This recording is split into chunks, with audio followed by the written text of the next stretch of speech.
From Cory Booker to online hookers, it's MKNEWSUAL. Actor Paul Rudd is 56 this week. The Ant-Man star is best known for being the richest and most successful American whose parents are cousins. An Australian surgeon has been fined $10,000 this week for taking a picture of a patient's swastika penis tattoo. And for all of you wondering, it is a Goebbels, not a Showbles. Who is the patient? Kanye West? Francis Ford Coppola is 87 this week. The Godfather director plans to commemorate by having the most boring 9-hour, 3-part birthday party that everyone will pretend to love for clout. Markets took a big downturn this week after President Trump announced worldwide tariffs. Most notably, 17% on Israel, which should be great news for everyone who wants to see Donald Trump mysteriously disappear. Rush Hour star Jackie Chan turned 70 this week. This is a bittersweet achievement for the nimble kung fu stuntman, as he will die unexpectedly after the release of his latest film entitled Taiwan is Definitely a Country. Pop star Jessica Simpson has announced that she drinks snake sperm to keep her vocal cords in shape. Just another notch on the bedpost for good old Pete Davidson. Man is oily. This week in history, in 1865, Robert E. Lee surrendered to Ulysses Grant, effectively ending the Civil War. This date, coincidentally, marked the beginning of the long march towards pumpkin spice and boiled hot dogs. For those of you who still want to live out the Civil War, you can visit a Waffle House. Their food is delicious. In a recent interview, President Obama says he's trying to, quote, dig himself out of a deep hole with wife Michelle. Quote, she's really been riding my ass lately, and I don't mean in the usual way. All right. Steven Seagal turned 73 this week. The 9th Dan Aikido black belt, CIA asset, sheriff's deputy, best friend of Putin, reggae sensation, and actor said he plans to celebrate the only way he knows how, getting choked out and pooping his pants. Comedian Jeff Ross was briefly hospitalized after an allergic reaction this week. Doctors say the reaction was especially hard to diagnose as Jeff Ross just looks like this all the time.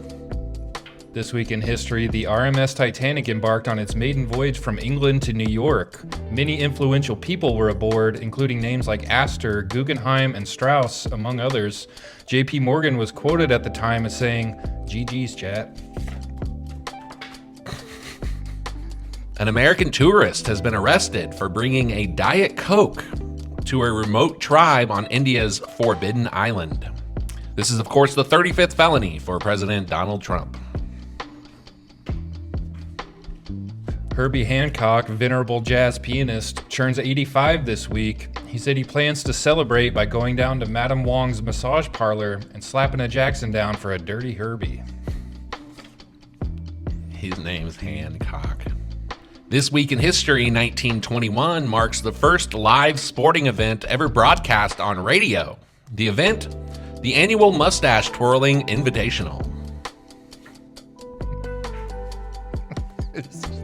No sound. He's got a lovely one. He's got an excellent counterclockwise rotation. We haven't seen it twirling like this since I punched my wife for forgetting the hurly-gurly. Late night host David Letterman is 78 this week. There's no joke. We at MKUsual would just like to say,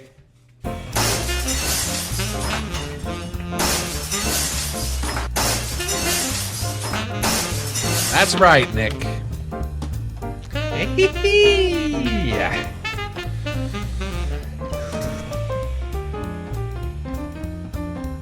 April 7th is International World Health Day. And in the United States, it's National Beer Day.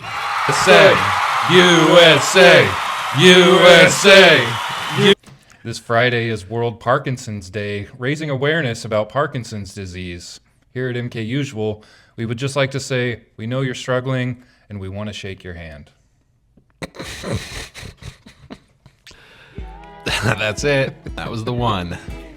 Scientists at MIT have published a new paper stating that growing, quote, ethically sourced spare human bodies could be the way of the future.